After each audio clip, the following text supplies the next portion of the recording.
All right, welcome everyone. We are here on the Coin Rivet podcast. This is episode number 5. Very special guest, a very good friend of mine, great poker player, great guy, all around. Just excited to talk and chat with my man, Andre Akkari.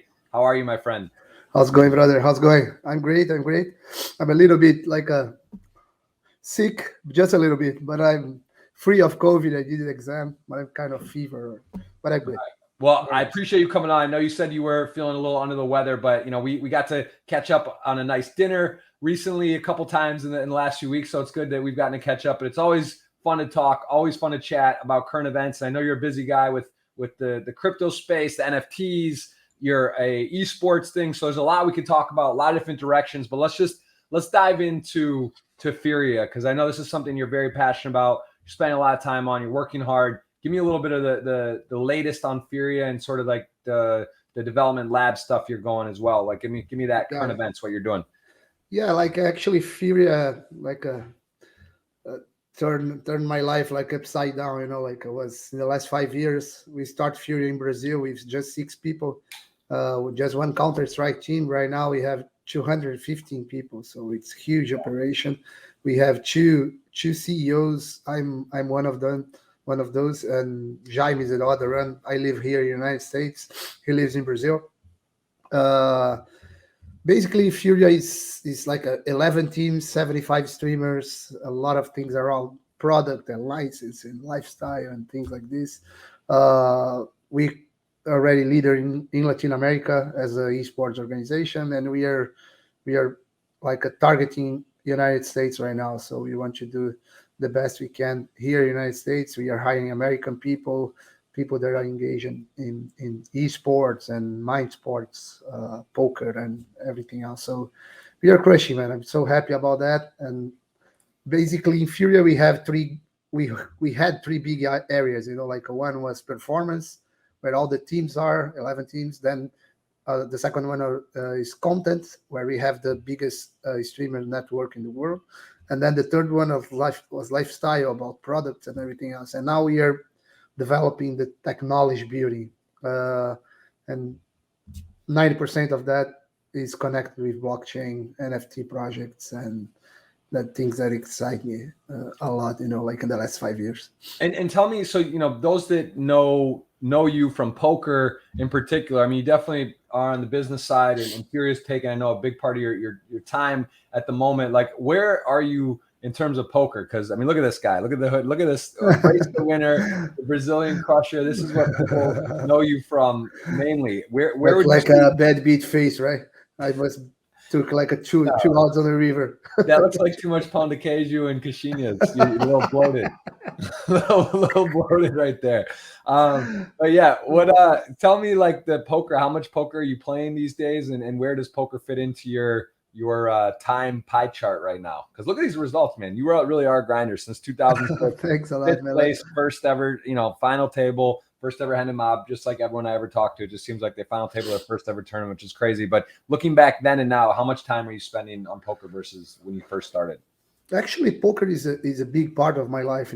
Even if I'm not playing poker it's inside my mind all the time. So poker oriented like a lot of my decisions, and I'm always thinking about poker because Furia is made by poker players. So it's me, Rafa, Jamie Walter, Rafael Moraes, Cássio Quiles, Eduardo, all those guys. They are professional poker players, and they are involved sometimes as in collaboration, sometimes as investors. So they're connected with poker and with Furia. So we are talking about poker all the time. I keep doing my job in Brazil and in Latin America about being a poker ambassador, for Poker Stars and for the poker community.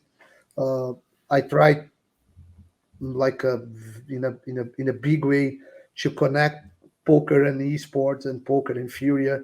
So we build like a poker team inside Furia. We have like right now 5 players, and they are streaming all the time. They are doing a lot of streaming, and they are connected with Poker Stars as well. They are like traveling the world to play poker, represent Furia as well, representing Poker Stars.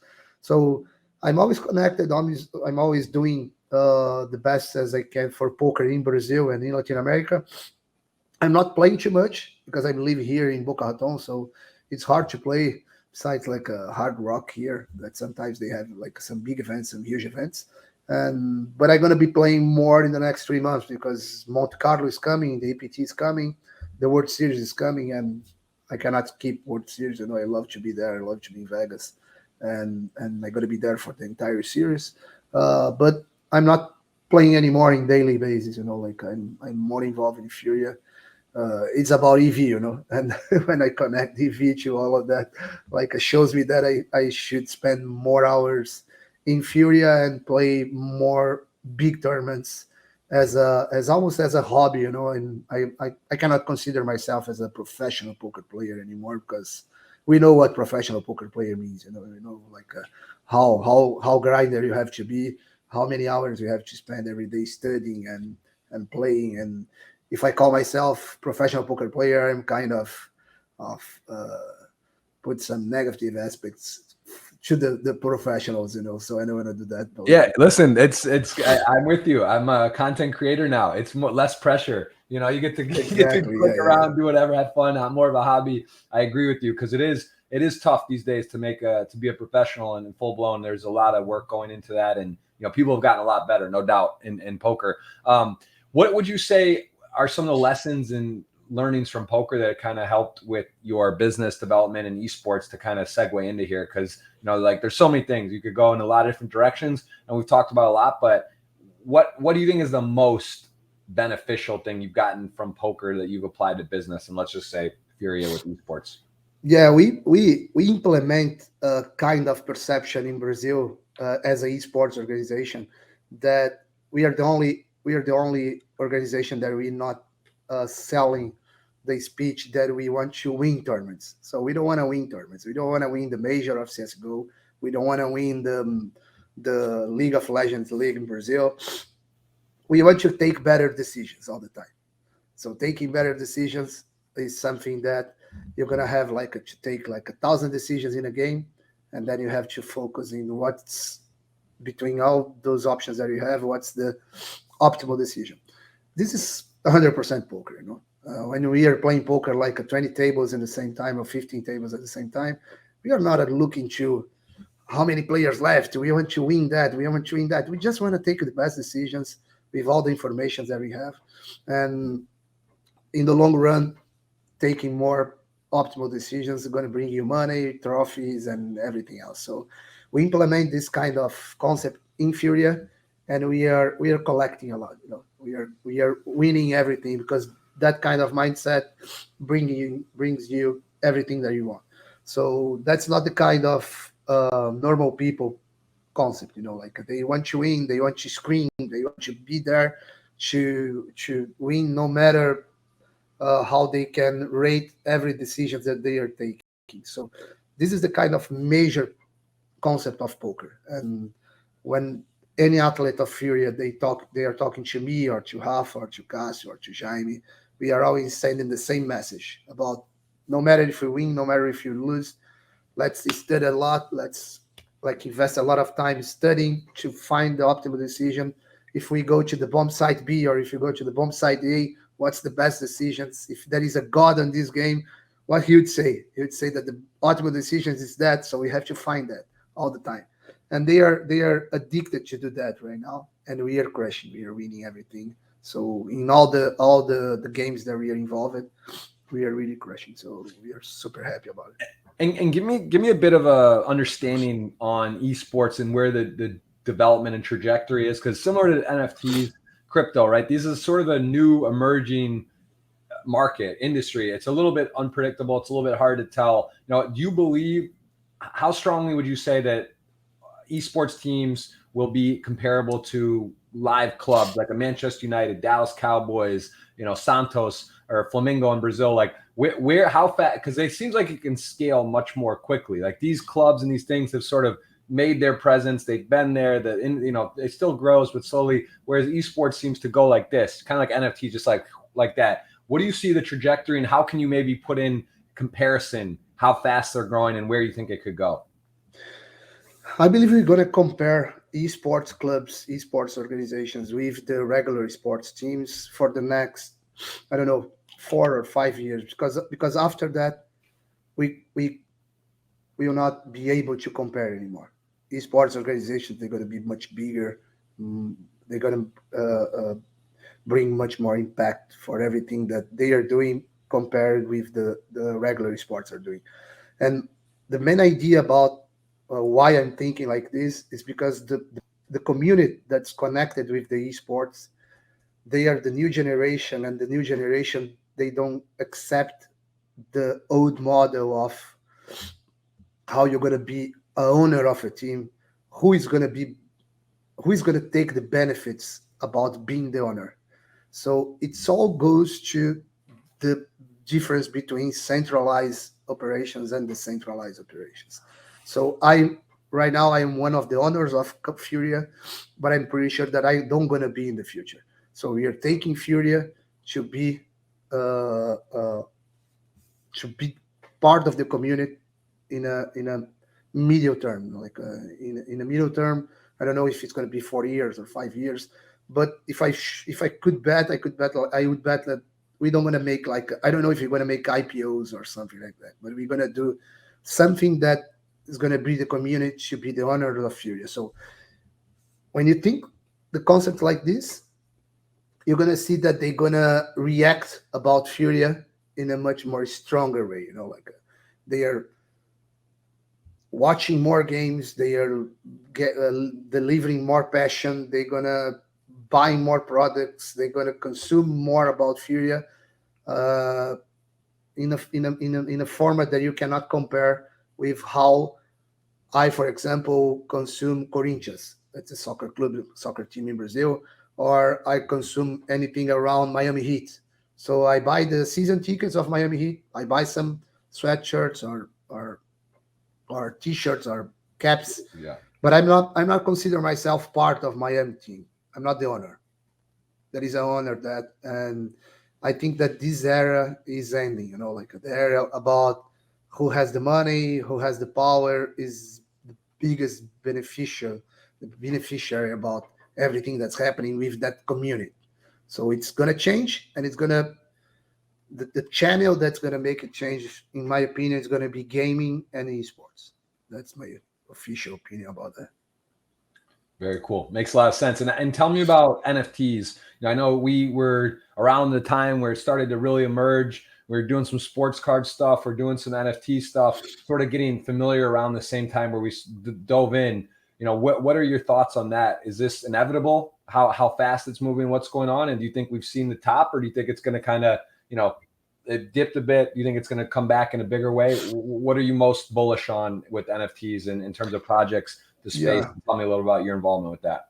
Yeah, this question is super connected with the last one. Like in order to make everything happen about the future that we are seeing Fury and a lot of other organizations are seeing the same way.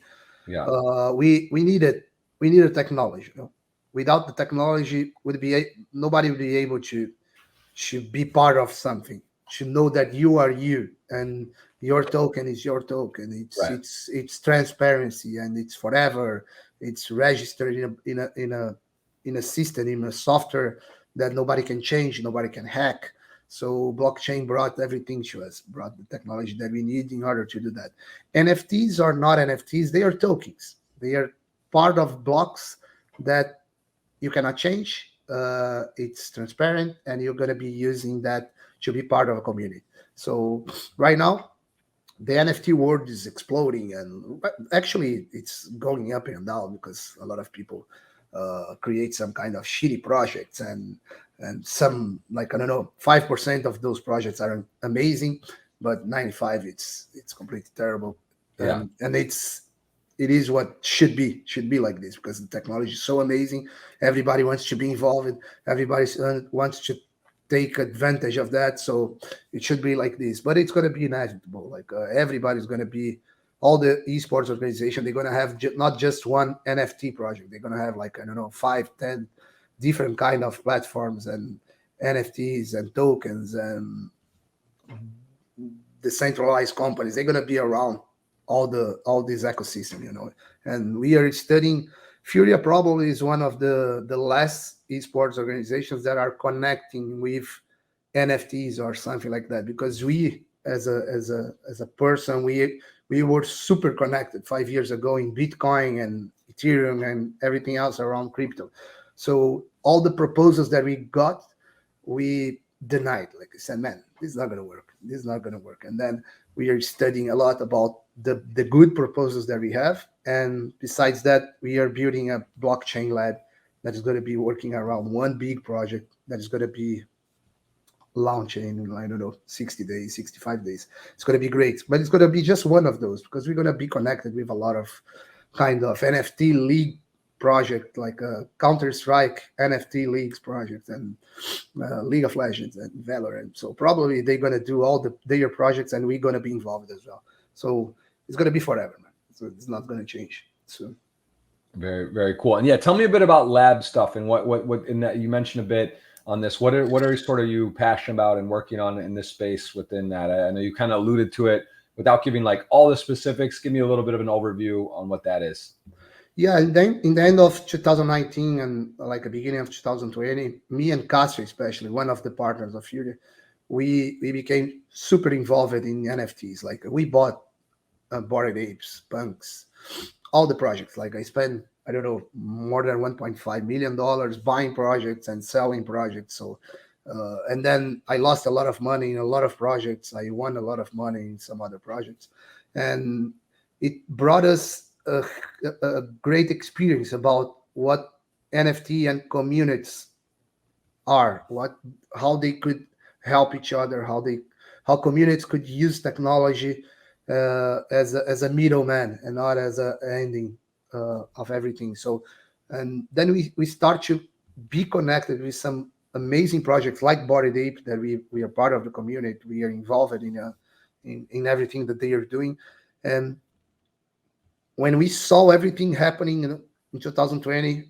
we knew how we should connect Furia and NFT world in one kind of project.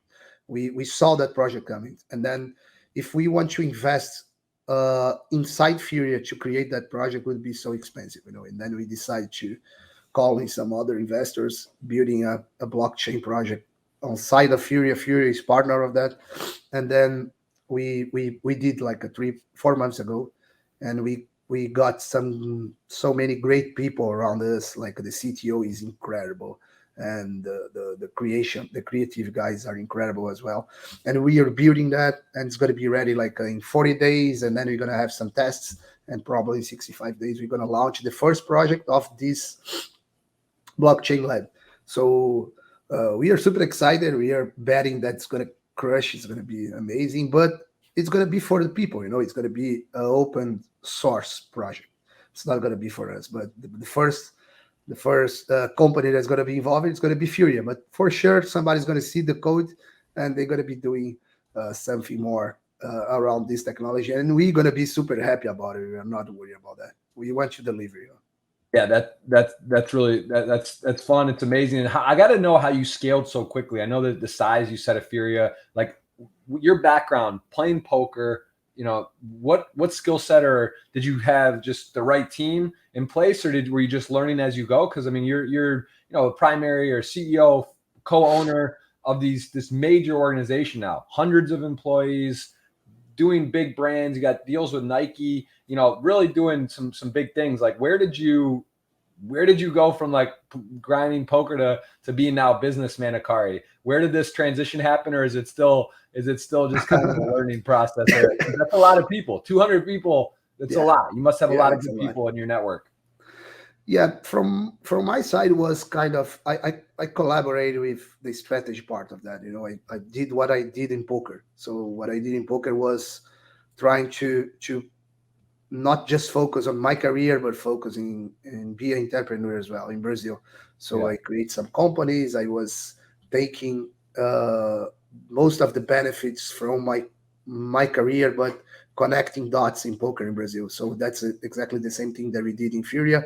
But if I to be super honest, like we have some big names in Furia that they are crushing. They are amazing. Like Jaime is the co-CEO with me, and he's a young guy that knows everything about esports, about community, about how to build a team in a game and how this game is going to develop in the next years, how to be connected in the leagues and what's the best leagues to be connected, how we should invest, if we should invest high, if we should invest low, and keep growing during the time. So he's very good. And the first success that we had was Counterstrike.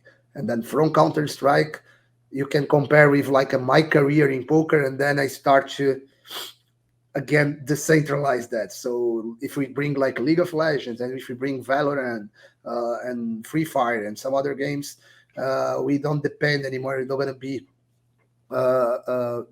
putting everything on Counter-Strike side anymore. We can dilute the risk, and see how it goes, and then we start to see that all the teams connected, they are creating a even bigger community.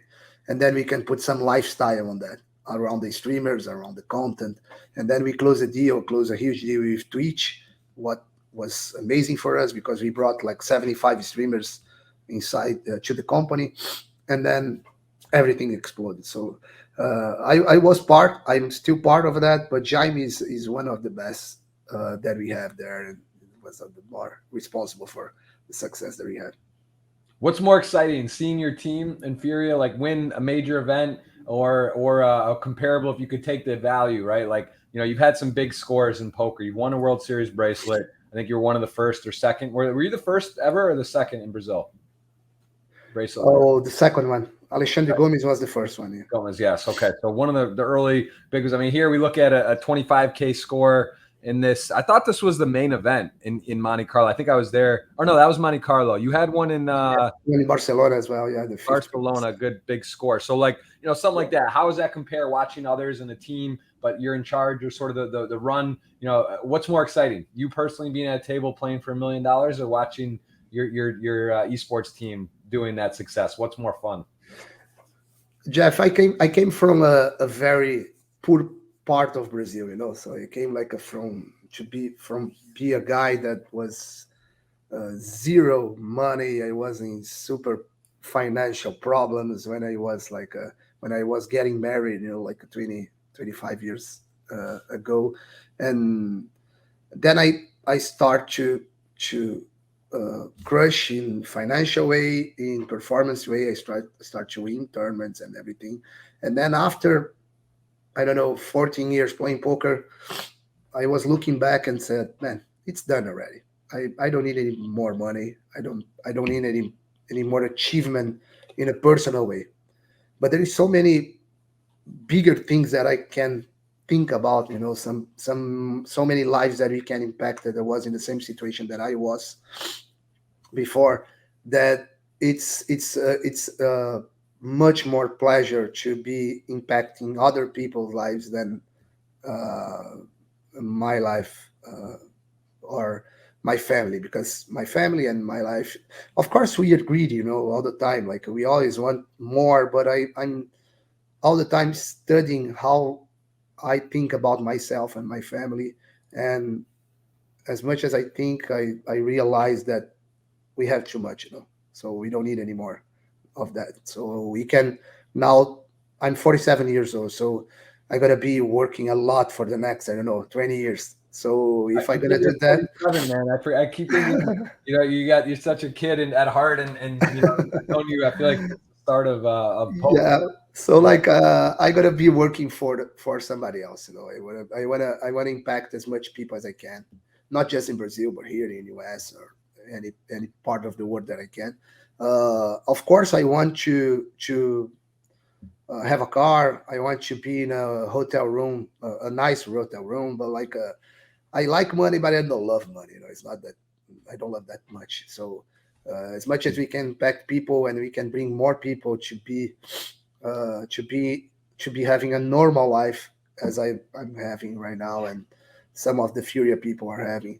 Like for example, the CS:GO guys, they born in favela in Brazil. The favela in Brazil. When we are talking about favela in Brazil, and American people listen that, they don't realize what it means. Yeah, they know in the movies. Yeah, you know that. Yeah. But it's still hard to even know, really, because you don't even. Exactly. It's not something you really go and see. If you go, exactly. And then if you know that your efforts, your entrepreneur side, it's getting success, and in a way that you're doing that, you're taking somebody out of the favela and giving them a life, a real life. There is nothing that can bring you more pleasure than that, so it's amazing. So if we can do that for 1,000 people, it's going to be ridiculous, and if we can do that for 100,000 people, I don't know, maybe I'm gonna die just to being cry about that. It's gonna be huge. So that's the best thing that we can achieve, and we are super focused into that, and we are building a company to the people. Very cool. And if you would look back, I mean, in your poker, winning the bracelet, and then like this, how does this compare? Getting fifth. I actually remember being there. We were hanging out, having some dinners, and I was at this series. You got fifth in the main event. How does this compare with the EPT, the $1 million the first 5K versus like a World Series bracelet that you won back at the beginning? What was how did that feel in terms of the experience and the difference and what that's like for you? And at the same time that I want to impact people, I'm completely addicted in action. I love action. I love to play. I love to compete. I love to do that. So any tournament that I can play, any tournament that I can get final table, I'm like, my mind is blowing all the time. So winning the World Series of Poker was amazing for me, because it was the first time for me to be in a big final table. It would be the second bracelet for Brazil, and I knew in that time that if I got that in Brazil, would be amazing. Like we got like, I don't know, 15 minutes in Global in that time. Global is the biggest TV channel in Brazil, and it was like for, I don't know, 60 million people watching. So it's huge. It's great, but it was different times. I was a different person. I was in love to be grinding poker all the time, so to keep playing all the time. Right now, I'm still love poker, and poker helped me a lot. But I want to play the tournaments that I want to play, not because I have to play. So I'm going to be playing in Monte Carlo all the tournaments that I can, because I love to be there. I love to play all the big tournaments. And I love to win as well, because it looks like, oh, you don't want money, you don't like money. I love money. It's nice to have money. Yeah. But the goals are different right now. So and actually 2 weeks ago, some guys here, some Brazilian guys here in Boca Raton, they invited me to go a home game here to play poker. And I was there, and I was having fun for the first time in the last 15 years, because before that I was playing like a professional poker player. And if somebody invited me to go to a home game, was like, oh man, I don't want to be there. I don't want to see cards anymore. I don't want to see flops, turns, rivers. And now that I'm playing just the big tournaments that I want to play, I was invited and see how poker is fun, how great it is to play poker just for fun, seeing every flop, and I don't give a shit. So it's great. It's amazing. What's your favorite form right now? I think you dabble in the mixed games. Don't you play all the games, right? Yeah, I love the mixed games, because I don't have the opportunity to play, not even Brazil or here. I don't know a lot of poker players that they organize, like some private mixed games nights here. So I love to be at the World Series and play some mixed games, and I love to play the EPTs as well. The EPTs great, because it's not just about me playing poker. It's about me, my wife, and my daughters having a great time in Europe. So it's amazing for me to have time to spend some time with them. Have like in Barcelona, for example. Barcelona is amazing, so I love to be there. Very, very cool. What I remember this final table. This is to me where I really learned about Brazil, when we made that final table, and there was a guy in the Scooby costume. I think we both 500 event, a lot of entries. We both didn't get our dream result, going out 6th and 8th respectively. Yeah. How would you describe Brazil, their passion for poker, and is this just with everything? Because and congrats, by the way, on being in the documentary, the Neymar. I finally watched it. I didn't see it before. I did see you. You're saying the documentary. You're honestly saying congrats, or you're making a joke with me? Because I was just looking around like they're fighting, and like. No, well, I mean, I guess I'm saying, I don't know. I'm just saying congrats in general for your career and for everything. But congrats, like that was fun. That was a very cool series. Nice. Well I'm done. just kidding. Yeah. What was that about? Can you tell me a bit? Did you know you were going to be in the series or no? Or like that you would be like, did you know that was for the thing or? Yeah, I knew already that they are making the documentary. Like they're filming that, so we had to sign some papers. I didn't know that they were including that scene specifically, Right. but it was a great experience. Neymar is a very close friend of mine. We talk like almost every day about everything. So that meeting was just one meeting recorded. Because like if we are together, we are all the time talking shit or talking some serious subject. So, and then there was somebody recording that part. I wish that they were using more scenes because there were so many happy scenes about everything that we were doing that, but they took like the drama part of the content. But Right. it was nice. The documentary was nice because it was the real Neymar. Was the Neymar that people should know, people should get more involved, and he's a super special case. Like he's a different kind of person. And I'm saying that because what you see about Neymar is the party guy or is the soccer player, and when you know him more, you're gonna realize that sometimes you forget about being a soccer player or being a party guy. He's like a huge human being. He's always concerned about his friends and the family of his friends. He's always trying in a active way, trying to help everybody, try to provoke me to help somebody else. And he called me sometimes, Akari, what do you think about we helps that guy or we help that guy? Sometimes it's with money or sometimes it's without money. And it's amazing to see people like this. We are not used to be connected with people that are all the time, at least, I don't know, 30% of the day thinking about help somebody else. And he's the kind of guy that every day he's doing that. So the series didn't didn't show that exactly, but show a little more about what Neymar is, and I was super happy about that. That's cool. I noticed at the end it was produced or directed by LeBron James and his manager Maverick Carter, who actually I got to meet. I played pickleball with him over New Year's one day, but really sharp, smart guy. What's the connection there? Like with them directing or putting that together? Like is that were they approached, or do you know how that came together with that group? Because No, actually, actually, I don't know. I know there is some Brazilian friends of us. One of those guys is Pedro. Pedro is a friend of Neymar, friend of me, and he was connected with the producers. But I don't. I just realized that the producers were connected with LeBron James when I saw in the documentary, like in the credits. But right. I didn't know that. I was not involved in anything.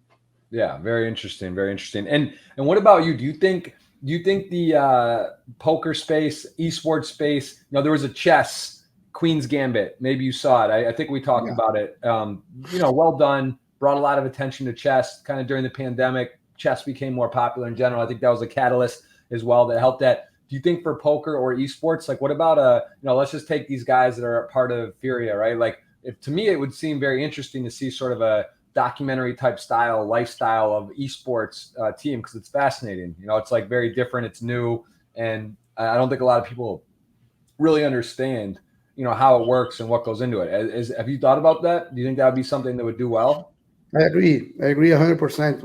I always think that if there is some activity that it's amazing, it's exciting, and it's like a huge, and most of the people they don't realize that they don't know that is because nobody did the right content about it. So that's exactly what happened with chess, because chess is super great. Like everybody loves who plays chess, they are addicted in playing. They want to talk about chess all the time. Nobody's doing that if the sport or the game or any subject is a shit. They want to talk because it's exciting. There is excitement around. So poker is the same thing. I always thought about poker, saying how great it is, how impact your body, your adrenaline, and everything else. And I I don't believe that if some friend of mine that they don't play or they are not involved. How can you be not involved in poker? Are you fucking crazy? And because they don't know, they didn't try that, they didn't taste it. So all the big films, the big documentaries, they can be the the middle guy should do that, to do that job. So I think that's exactly the same thing that happened with Neymar. Everybody's knowing a new Neymar, different than Neymar that they expected, and it's gonna happen with. It happened already with chess. It's gonna happen with poker, esports, and because it's great. Like I was watching the Furia game right now, 1 hour ago. We beat Sprout on CS:GO. It's like I was screaming here. It's like a fucking Thursday in the morning, like I'm screaming and celebrating and like throwing everything away. So it's super great, So I love that. That's awesome. And what is the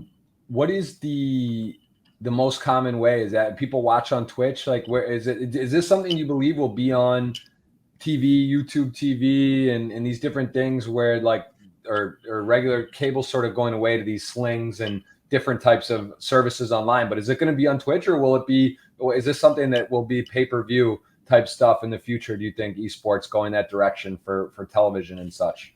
Yeah, the esports community right now, they are connected with Twitch like in more than 90%. Like everything that happened around esports is happening on Twitch, and it's great like this because Twitch is a perfect tool for that. It's a tool where you can connect the biggest events with the biggest streamers, with the audience that they can do what they want to do.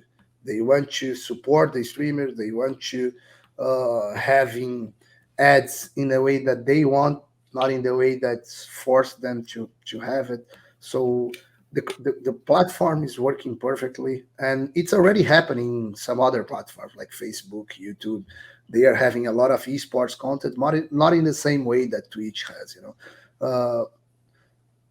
Sometimes in Brazil, they ask me the question about when do you believe that the esports or poker is going to be on mainstream?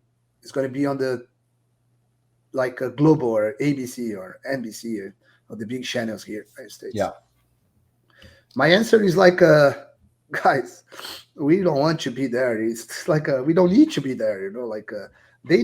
I truly believe that they need more us than we need them. Like exactly like the Olympic Games. When the esports gonna be the Olympic Games? As soon as possible for the Olympic Games. It's not for the esports. No, esports Right. is running great. Like everything's exploding. All the events are like the today's game was like 150,000 people watching, 200 people watching, 200,000 people Right, and that's watching. live. Not to mention the rebroadcasting, the watching, the clips, all that. Yeah. Yeah, and then you can answer, but Akkari, would not be better if instead like 200,000 people watching have like in the global for 10 million people watching? Would be amazing. But how they gonna be doing everything that they are doing for the next 5 years, and how we gonna be doing everything that we are doing for the next 5 years? We're gonna be from 200,000 for 300, 400, 1 million, 2 million, 3 million, 4 million, no matter where we are. It's going to happen on this way. If they have the same plan, keep going, no problem. But it's not going to happen. You can see that about skate on the Olympic Games. When they put skate, at least in Brazil, because we got some medals and we crushed on skate in Brazil.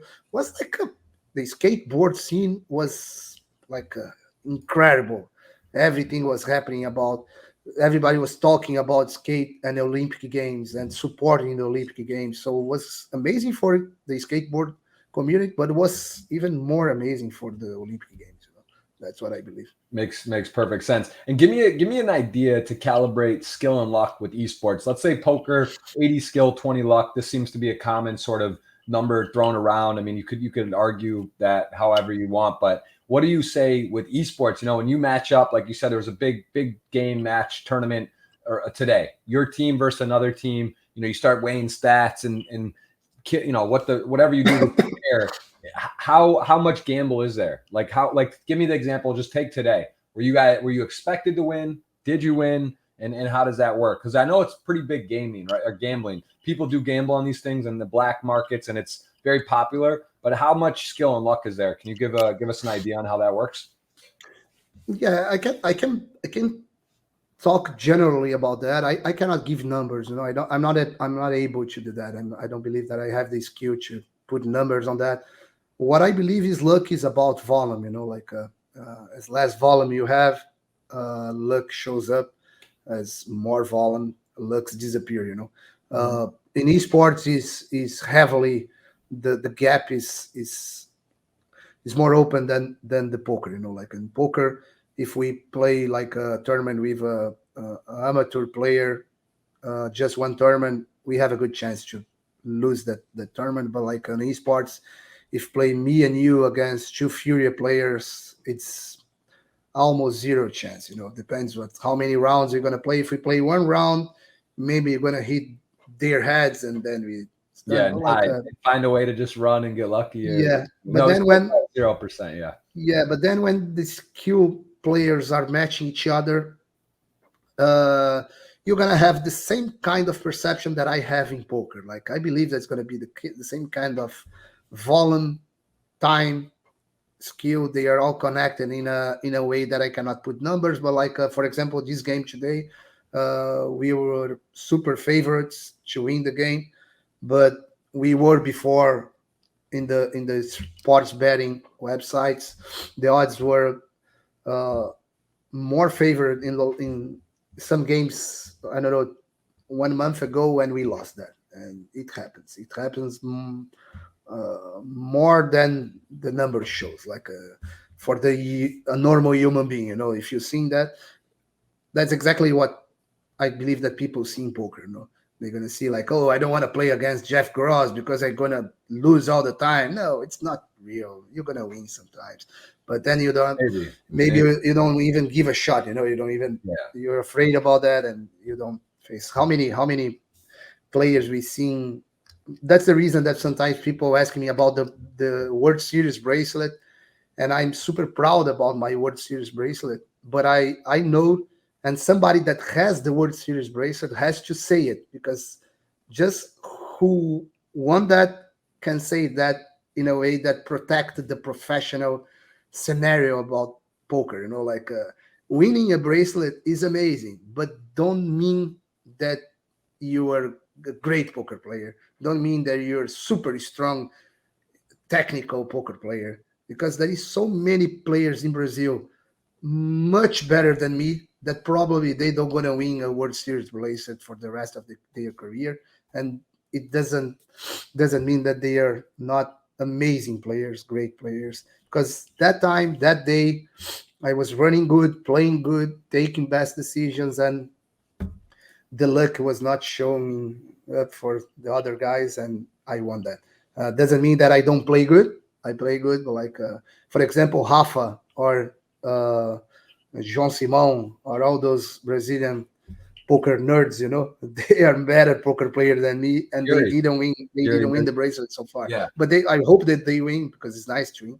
But yeah, it's about that. Luck is about volume. And give me back to poker for a second. How popular is poker right now in Brazil? Because I know it was one of the most emerging, rapidly growing markets for the last 5 years or so. Is that still the case? And is Brazil poker, is it technically legal, or could you give me a little light on the current situation in Brazil? Yeah, poker in Brazil is technically legal. It's not regulated 100%. Regulated is like the Brazilian government. They didn't create specific rules for poker yet, but it's completely legal. Everybody can operate, can play poker, can have clubs. And right now, Igor and CBTH, that's the confederation, the Poker Confederation Brazil, they are working hard to get some kind of specific regulations for poker that can protect the market, can protect international investors and things like this. But it's super legal. It's running great. There is no more problems like we had before. I face a lot of problems in Brazil about just being playing poker or having companies around poker. So I got a lot of process and sues and things like this. So we face all the time. We won all the problems that we had, but right now it's completely different. So I truly believe that we open a way to make people happy right now. Right now the situation is much easier than it was before. So, but I'm super proud about that, to be one of the warriors that create this way. So it's That great. that's very nice. And what is, give me a little bit of a understanding of how much you split your time on the road, Boca, Florida, and then Brazil. What generally, like all things equal, the world's in order, COVID, whatever, like normal year. Give me sort of a understanding of what your year looks like. Yeah, Furia has two offices, one in Brazil for like 140 people, and one here in Boca Raton for 20-25 people.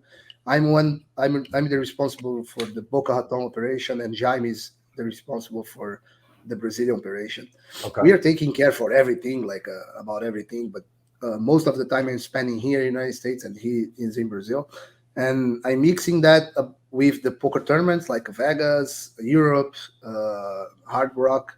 Mm-hmm. And sometimes when I go to Europe and Brazil, then I play online. I play the Scoops and W Coops and all the online series. I plan myself to be there in the same moment that the big series are happening.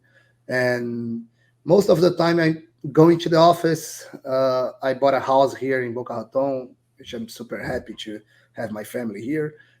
Playing some foot volley, which I'm a very bad player, but I love to play all the time. So it's great to be in contact with some soccer balls here in the United States.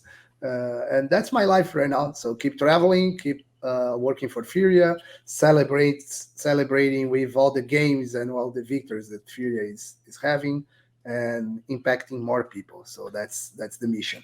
And studying a lot about blockchain and all the NFT projects. So right now it's a great day because they launched the ape coin. So I got some ape coins because I have some Bored Apes. So I started the day winning a lot. So it's a good day. That's beautiful. Yeah, CryptoPunks and Bored Apes are definitely the two most big ones, and it's fun. You still have the punk, right?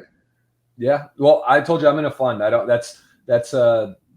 I don't specifically own the one. We have anywhere between 15 and 20, and it's a fund. So I don't specifically have. But so you didn't buy the ape, right?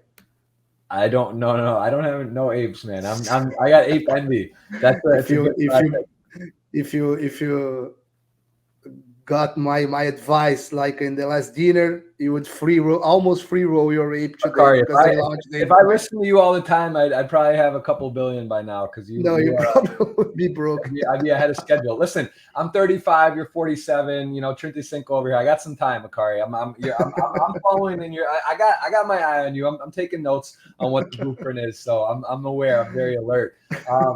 What else? So yeah, all right. Well, and I had to know too, scholarship wise, could you explain a little? Because in college sports, right, there used to be that, now there's NIL, the name, image, likeness. This just passed, first time in over a century. College athletics, athletes are able to monetize, get paid, get endorsements. It's a bit of the Wild West. There's a lot of money under the table and such in the past. Yeah. Now, I have heard too, a few years ago, I know like the Big Ten, like University of Michigan, Iowa, this conference, and probably others, I was understood that League of Legends and there was actually scholarships given for esports. How aware are you of that? And are people on Furia or other esports teams able to get scholarships, go to university and compete, or is that a conflict? Is that a separate deal? Yeah, I'm not super aware about that. I'm not super connected because all the big teams from Furia, they are in Brazil right now. They are not here in US. The only team that are in US is the biggest one that we have. That's the Counterstrike team, but they keep traveling in Europe most of the time. Like 80% of the year they are in Europe, but they live here in the United States, so they are residents here. And we are not building some big performance team here in the United States, so that's the reason that I'm not super connected with the sponsorship, the scholarship deals. I'm just reading some articles, seeing what's happening with the NCAA, and it's, for me, everything that I read so far, it's really hard to get an opinion. It's if you are super in favor to monetize all the players and all the athletes, we know that there is some bad aspects about that, some negative points about that, and some positive points. So it's hard to get opinion. I'm gonna study more about that.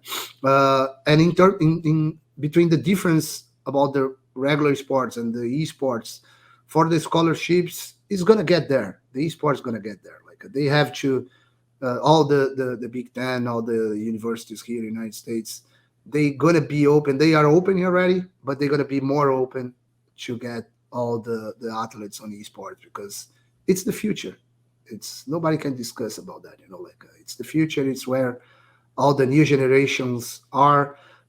Just to give you an example, 1 year ago we did a research in Brazil, asking for 5,000 people which was the favorite soccer teams from them, and 72% of those people said that they don't have any soccer teams. Wow. You cannot believe what it means in Brazil. Brazil is like a one sport country, It's everything about soccer.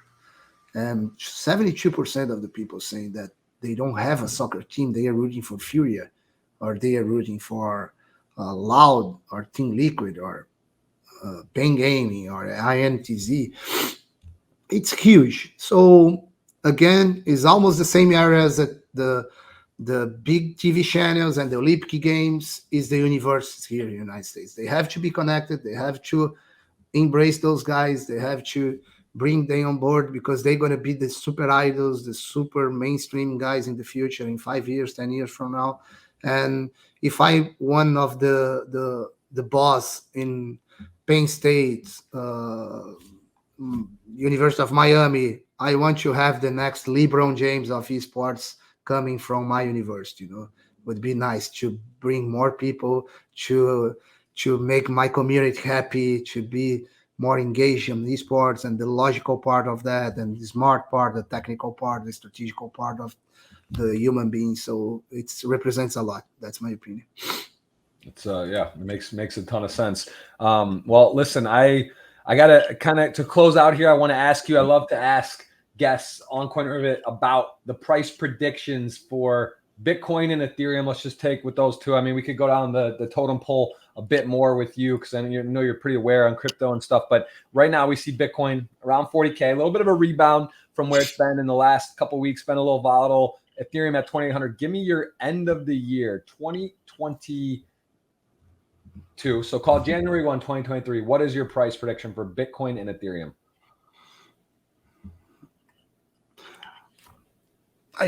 I believe that like a Bitcoin could be around 55 to 60,000, not more than that, I believe. And the Ethereum is going to be around 3,800 for 4,200.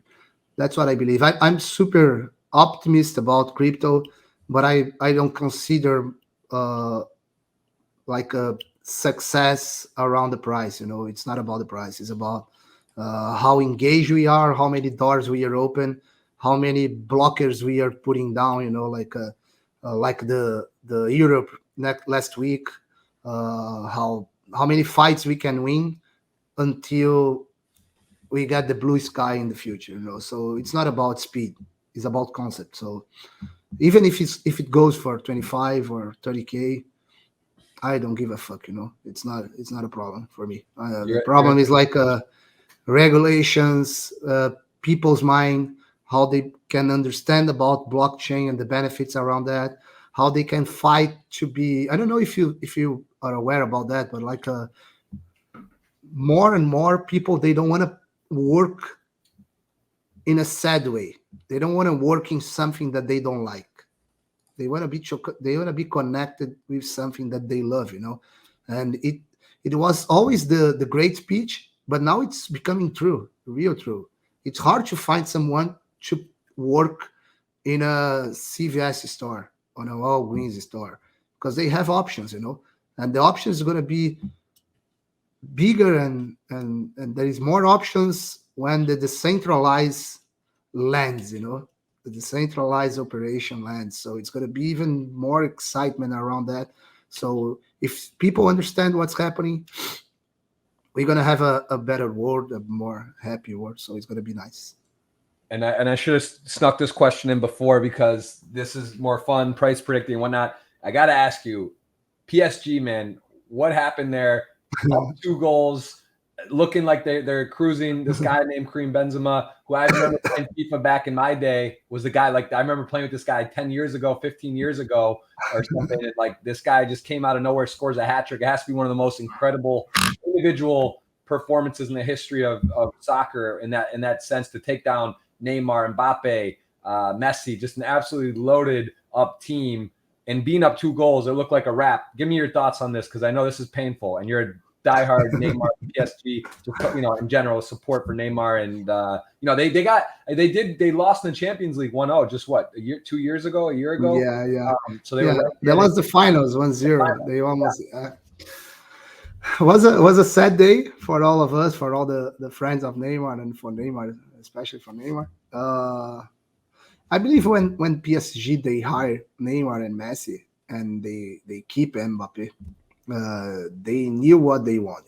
Of course they want to win everything, but they knew that it's not about those 3 guys. It's not just about them that it's going to make you win everything. So it's about the team. It's about, you have to have a good side players, a good goalkeeper, a good defense players, and it has to be the combo. They are getting there.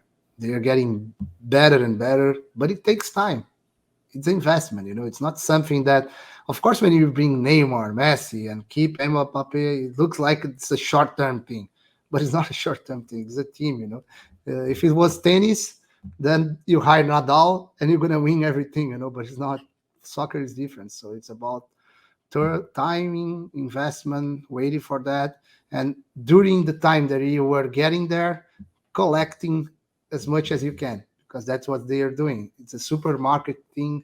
The market's incredible. The teams right now is one of the biggest team in the world. They were not before, those guys, so they are taking advantage of that, but you cannot have everything. And of course, winning the Champions League or going, these are tough matchups. The draw is pretty brutal, right? Real Madrid, one of the most storied clubs, one of the best teams, right? To draw in the round of 16, it's pretty crazy, because some of these other matchups and teams, and that could easily be the final, let alone. And when you see the subject looking to the PSG side of that, that's the conclusion that I have. But you have to see the same subject through the Real Madrid side scene. Like the Real Madrid crush. Benzema was incredible. Like he scored 3 goals in 10 minutes. He's like he was running hot, playing great. He took advantage about one mistake that the goalkeeper did.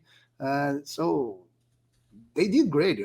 Those Brazilians, Rodrigo and Vinicius, they crush as well. So it's a sport. Sports like that, And Neymar, Messi, they use it to have those kind of frustrations. It happens all the time. Yeah. But in the end of the day, don't hurt any image. They are amazing players. They are great. So. Akkari, I'm predicting this right now, because I know there's not many. You're business hungry.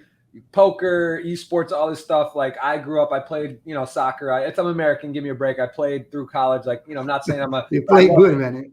I could play. I love it. I love it. We both live in Miami. The year, let's call it 20. Let's give us a little time. Let's say 2033. I think we are going to own a good piece of the Inter Miami. It'll be me, you, and Beckham.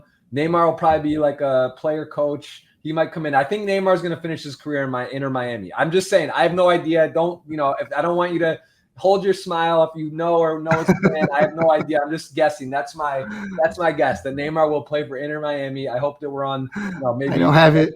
Yeah. I don't have any inside information. But I know. If I would put my money, I don't want people to think there was. I would bet in Miami, I would be here to watch him as well. Yeah, well, it makes sense. He loves Miami.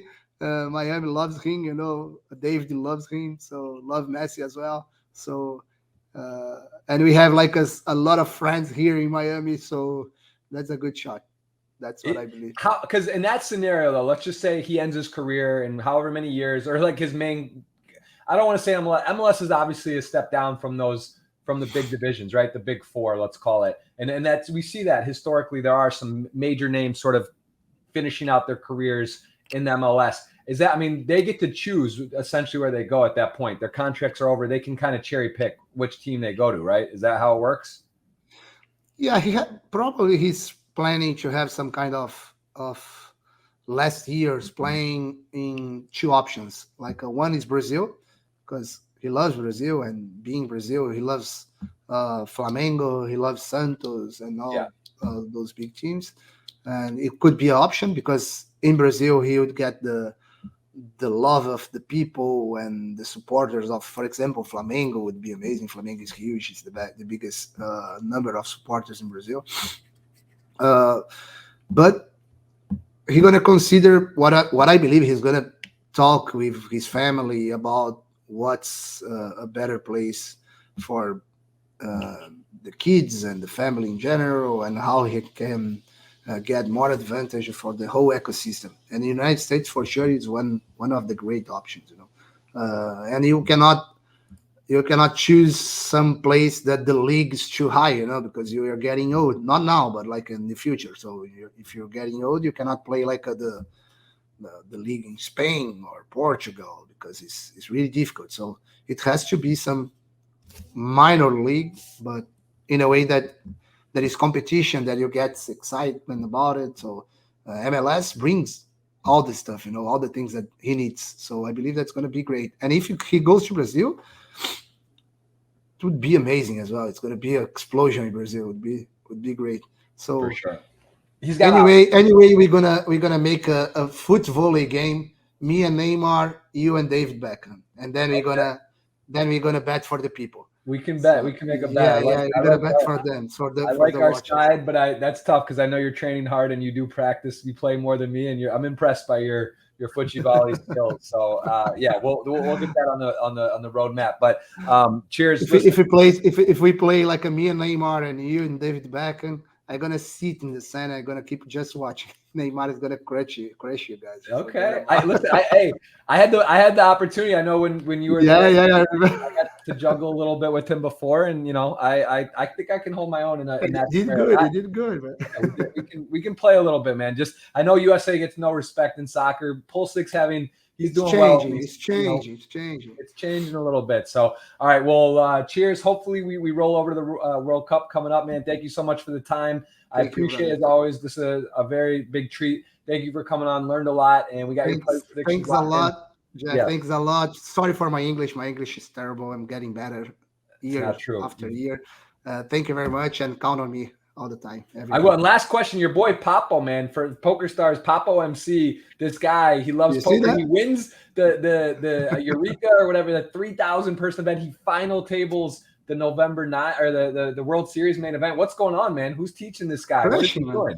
It's not me. I'm not teaching anything, because if I was teaching, he was not winning everything.